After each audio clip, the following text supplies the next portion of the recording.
أعوذ بالله من الشيطان الرجيم بسم الله الرحمن الرحيم. آج کی آیت بھی بڑی خوبصورت ہے، بڑی سمجھنے والی ہے اور بڑی دلچسپ آیت ہے. اللہ سے دعا ہے اللہ تعالیٰ کما حق کو بیان کرنے کی توفیق عطا فرمائے. پچھلی آیت کے اندر ہم نے یہ پڑھا کہ جب اصحاب کہف اٹھے تو انہیں بھوک کا احساس ہوا اور ایک ساتھی کو وہ منتخب کرتے ہیں کہ وہ شہر سے جا کر کھانا لے کر آئے اور چاندی کے سکے دیے، یہ پیسے لے جاؤ اور صاف ستھرا کھانا لے کر آؤ. اور ساتھ یہ تاکید کر رہے ہیں کہ بڑی باریک بینی سے، نرمی سے کام لینا تاکہ کسی کو ہمارے بارے میں پتہ نہ چلے، کیونکہ ڈرے ہوئے تھے، بھاگے تھے. انہیں پتہ تھا کہ اگر بستی والوں کو، شہر والوں کو پتہ چل گیا تو وہ ہمیں سنگسار کریں گے، ماریں گے یا ہمیں مجبور کریں گے کہ دوبارہ ہمارے دین کی طرف آ جاؤ. تو شہر جانے والے ساتھی کو وہ بڑا اس کو محتاط رویہ اختیار کرنے کا کہہ رہے ہیں کہ بڑی احتیاط کے ساتھ جانا ہے، کسی کو ہمارے بارے میں خبر نہیں دینی. اب میرے محترم بھائیوں، بات سمجھنے والی ہے کہ اللہ کے ولیوں کا ارادہ یہ ہے کہ ہمارے بارے میں کسی کو پتہ نہ چلے. اب اللہ کا ارادہ یہ تھا کہ ان کے بارے میں شہر والوں کو پتہ چل جائے. تو معلوم ہوا ہوتا وہ ہے جو اللہ تعالیٰ چاہتے ہیں. اب یہ بات چھپا رہے تھے کہ ہمارے بارے میں کسی کو پتہ نہ چلنا پائے، لیکن اللہ تعالیٰ کیا فرماتے ہیں، وَكَذَلِكَ، اور اسی طرح أَعْثَرْنَا عَلَيْهِمْ، ہم نے آگاہ کر دیا ان کے بارے میں شہر والوں کو، یعنی شہر والوں کو ہم نے آگاہ کر دیا، ان کو پتہ چل گیا ان کے بارے میں.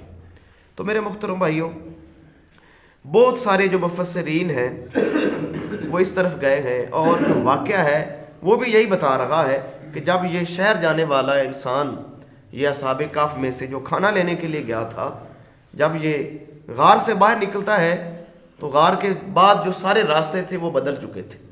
لوگوں کا رہن سہن، لوگوں کی زبان، لوگوں کی تہذیب، وہ سارا بدل چکا تھا، کیونکہ 3 صدیاں گزر گئی تھیں. 3 صدیاں انہوں نے 309 سال اس میں گزارے تھے. تو باہر کا سارا نقشہ ہی بدل چکا تھا. اب یہ آدمی سوچتا ہے کہ شاید میں پاگل ہو گیا ہوں یا میں کوئی خواب دیکھ رہا ہوں. بالآخر یہ شہر پہنچا.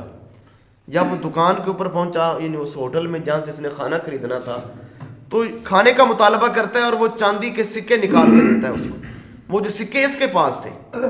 اب وہ جو دکاندار تھا، جب اس نے یہ سکہ دیکھا تو وہ حیران رہ گیا، ششدر رہ گیا کہ یہ سکہ، یہ تو چلتا ہی نہیں ہے. تو جب وہ حیران ہوا تو اس نے ایک اور دکاندار کو بلایا کہ یہ معاملہ ہے، شاید اس انسان کو کوئی پرانا خزانہ مل گیا ہے. اب کافی سارے دکاندار جو تھے وہ وہاں اکٹھے ہو گئے. تو جب کافی سارے لوگوں کا ہجوم ہو گیا تو انہوں نے اس سے سوال کیا کہ تو کہاں کا رہنے والا ہے. اب اس نے یہی جواب دینا تھا کہ میں اسی شہر کا رہنے والا ہوں اور کل ہی میں شہر سے نکلا ہوں فلاں بادشاہ چھوڑ کے. تو اب لوگوں کا اور جو تجسس تھا اور بڑھ گیا کہ یہ کل کی بات کر رہا ہے اور فلاں بادشاہ کا نام لے رہا ہے. تو خیر بات یہاں تک پہنچی کہ لوگوں نے اس انسان کو بادشاہ کے سامنے پیش کر دیا، جو وقت کا بادشاہ تھا اس کو پیش کر دیا. جب اس نے پوچھ گچھ کی تو سارا معاملہ کھل گیا، پتہ چل گیا. ایک بات تو یہ بھی معلوم ہوتی ہے کہ وہ جب یہ نوجوان بھاگے تھے تو اس وقت کے بادشاہ نے ان نوجوانوں کے نام لکھ کر اپنے پاس محفوظ کر لیے تھے. تو جب اس نے اپنا نام بتایا تب بھی ان کو واضح ہو گیا کہ یہ تو وہی نوجوان ہے جن کا قصہ ہمارے علاقے میں چلتا ہے. ہمارے بڑے بتایا کرتے تھے کچھ نوجوان تھے وہ اپنی قوم سے روپوش ہو گئے تھے، فرار ہو گئے تھے، دوبارہ ملے نہیں، یہ تو ان نوجوانوں میں سے ہے. تو جب یہ بات واضح ہو گئی تو پھر بادشاہ بھی اور لوگوں کا ایک بہت بڑا رش اس غار کی طرف بھاگا کہ ہم اصحاب کہف کو دیکھیں. ان کو سلام کرنے کے لیے، ان کو ملنے کے لیے بہت بڑا رش تھا، وہ غار کی طرف جاتا ہے. اب یہ ساتھی بھی ساتھ ہے، اور جو مفسرین نے اور جو معتبر جو تفسیریں ان کے اندر جو واقعہ بیان کیا ہے کہ جب یہ ساتھی جا رہا تھا، جب غار کے پاس پہنچے تو یہ ساتھی غار کے اندر داخل ہو جاتا ہے اب جب یہ غار کے اندر داخل ہوا تو جو وہاں اصحاب کہف موجود تھے وہ دوبارہ لیٹ گئے اور یہ بھی ان کے ساتھ لیٹ گیا. اسی اثناء کے اندر اللہ نے ان کی دوبارہ روح قبض کر لی, یعنی اللہ نے ان کو فوت کر لیا. اس بات کی یہ دلیل ہے کہ اللہ نے ان کا 309 سال ٹھہرنا تو بیان کیا ہے, لیکن اگر یہ اس کے بعد بھی زندہ رہتے تو پھر وہاں ایک جھگڑا ہوا تھا کہ ان کے اوپر عمارت بنائی جائے یا مسجد بنائی جائے, تو اس کا جواز نہیں پیدا ہوتا. یعنی معلوم یہ ہوتا ہے, کنفرم یہ ہے کہ یہ دوبارہ وہیں چلے گئے, یعنی یہ ساتھی چلا گیا اور وہاں دوبارہ لیٹ گئے اور اللہ نے ان کی روح قبض کر لی. تو میرے محترم بھائیوں آگے دیکھتے ہیں, اللہ فرماتے ہیں کہ جب ہم نے ان کو ان کے بارے میں آگاہ کر دیا, اور آگاہ کیوں کیا؟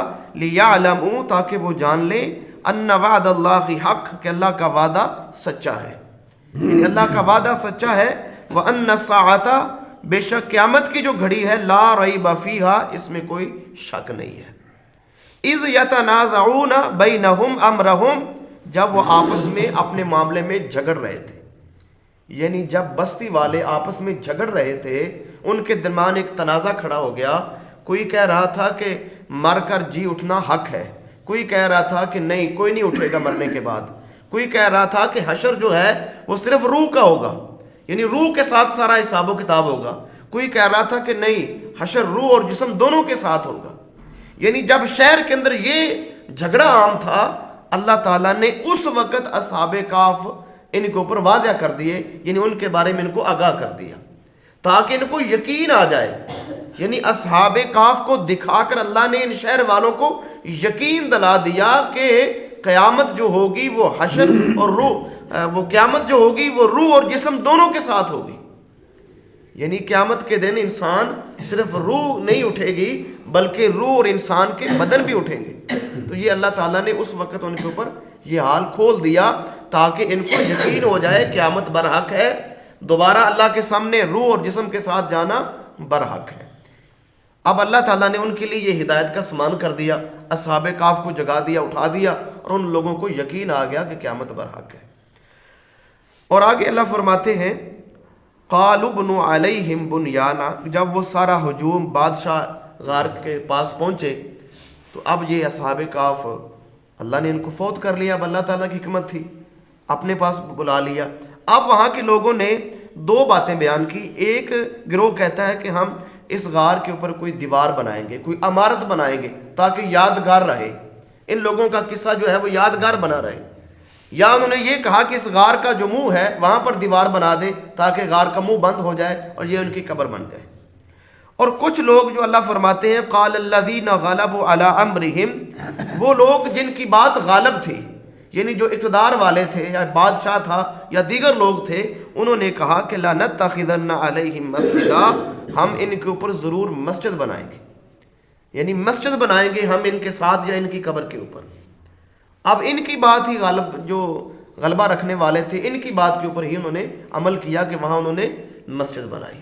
اب میرے محترم بھائیوں کچھ باتیں سمجھنے والی ہیں. کچھ لوگوں نے اس آیت سے استدلال کیا ہے کہ قبر پر مسجد بنائی جا سکتی ہے, حالانکہ یہاں اللہ تعالیٰ نے صرف ایک بات بتائی ہے, یہ نہیں بتایا کہ یہ بات غلط ہے یا صحیح ہے. صرف ایک واقعہ بتلایا ہے کہ انہوں نے ارادہ کیا کہ ہم یہاں ایک مسجد بنائیں گے. اب میرے محترم بھائیوں, جناب محمد الرسول اللہ صلی اللہ علیہ وسلم کی سنت دیکھتے ہیں, آپ کی احادیث دیکھتے ہیں, آپ کے فرامین کیا ہیں. صحیح بخاری کے اندر 1330 نمبر کے اوپر حدیث موجود ہے. جناب محمد کریم علیہ الصلوۃ والسلام نے فرمایا, لعن اللہ الیہود والنصارى اتخذوا قبورهم انبیائہم مساجدا, کہ اللہ لعنت کرے یہودیوں کے اوپر, عیسائیوں کے اوپر, انہوں نے اپنے نبیوں کی قبروں کے اوپر مسجدیں بنا لی. معلوم ہوا کہ اللہ کے نبی نے لعنت کی ان لوگوں کے اوپر جو قبروں کے اوپر مسجدیں بناتے ہیں. اسی طرح میرے محترم بھائیوں, جناب محمد کریم صلی اللہ علیہ وسلم کی حدیث آتی ہے صحیح مسلم کے اندر, صحیح مسلم کے اندر غالباً 532 نمبر کے اوپر یہ حدیث موجود ہے. نبی علیہ الصلوۃ والسلام کے صحابی حضرت جندب, وہ بیان کرتے ہیں کہ میں اللہ کے نبی کے پاس گیا, اللہ کے نبی بیمار تھے, اور آپ اپنی وفات سے پہلے, وہ کہتے ہیں کہ اللہ کے نبی کی وفات سے پہلے 5 دن میں اللہ کے نبی کے پاس گیا, میں نے اللہ کے نبی سے سنا. اللہ کے نبی کیا فرماتے ہیں, خبردار ہو جاؤ, یہ میری بات سن لو, تم سے پہلے جو لوگ تھے وہ اپنے انبیاء اور نیک لوگوں کی قبروں کو مسجدیں بنا لیا کرتے تھے، یعنی سجدہ گاہ بنا لیا کرتے تھے۔ اللہ کے نبی فرماتے ہیں تم ہرگز ایسا نہ کرنا، اور میں تمہیں منع کرتا ہوں کہ قبروں کو کبھی سجدہ گاہ نہ بنانا۔ اور آخری بات جو ہے میرے محترم بھائیو، صحیح مسلم کے اندر حدیث موجود ہے، غالباً 970 نمبر کے اوپر حدیث موجود ہے۔ اللہ کے نبی نے منع فرمایا، نہا رسول اللہ صلی اللہ علیہ وسلم ان یجسس القبر وان یقعد علیہ وان یبنى علیہ۔ اللہ کے نبی نے منع فرمایا کہ قبر کو پکا نہ بنایا جائے، یہ صحیح مسلم کی حدیث ہے، قبر کو پکا نہ بنایا جائے اور قبر کے اوپر بیٹھا نہ جائے وَأَن يُبْنَ عَلَيْهِ، اور نہ قبر کے اوپر عمارت بنائی جائے۔ میرے محترم بھائیو، اللہ کے نبی نے منع کیا ہے۔ یہ ساری حدیثیں صحیح ہے، صحیح بخاری کی ایک حدیث بیان کی اور 2 حدیثیں صحیح مسلم کی بیان کی ہیں۔ ان کا مفہوم یہی ہے کہ قبر کے اوپر مسجد نہ بنائی جائے، قبر کے اوپر عمارت نہ بنائی جائے، قبر کو پکا نہ بنایا جائے، قبر کے اوپر مجاور بن کے نہ بیٹھا جائے۔ میرے نبی اس سے منع کر رہے ہیں۔ اور صحیح بخاری کے حدیث اللہ کے نبی فرماتے ہیں اولئک شرار الخلق عند اللہ یوم القیامہ، کہ جو قبروں کے اوپر بیٹھتے ہیں یہ مجاور بن کے یا قبروں کے اوپر عمارت بناتے ہیں، اللہ کے نبی نے فرمایا یہ اللہ کے نزدیک کل قیامت کے دن بدترین لوگ ہوں گے، یعنی سب سے برے ترین اور بدترین لوگ یہ ہوں گے۔ تو میرے محترم بھائیو، قبر کے اوپر آج تو صورتحال یہ ہے کہ لوگ اپنے بزرگوں کی قبریں مسجد کے اندر بنا رہے ہیں۔ کئی جگہ پہ جانے پہ اتفاق ہوا ہے کہ قبر کے اندر مسجد کے اندر قبر بنائی ہوئی ہے۔ اتنا بھی تکلم میرے محترم بھائیو، اللہ تعالیٰ معاف فرمائے۔ قبروں کو سجدہ گاہ بنانا، پکا بنانا، ان کو اونچا بنانا، مجھے یاد آ رہا ہے سیدنا علی المرتضیٰ کی صحیح حدیث ہے، وہ فرماتے ہیں کہ میرے نبی نے میری ڈیوٹی لگائی تھی جب مکہ فتح ہوا کہ خانہ کعبہ کے اندر کوئی تصویر نظر نہ آئے، ہر تصویر مٹا دی جائے، اور اللہ کے نبی نے فرمایا تھا جو بھی قبر زمین سے اونچی ہے اس کو برابر کر دیا جائے۔ یہ کون فرما رہے ہیں؟ یہ سیدنا علی المرتضیٰ رضی اللہ تعالی عنہ فرما رہے ہیں۔ اب میرے محترم بھائیو، ہماری قبریں جا کے دیکھ لو کتنی زمین سے اونچی ہوتی ہیں، اور کس قدر لوگ ان کے اوپر عمارتیں سنگ مرمر لگا رہے ہیں، ان کو سجا رہے ہیں۔ میرے نبی منع فرما رہے ہیں کہ ایسا نہیں کرنا، لیکن امت اس کے برخلاف جا رہی ہے۔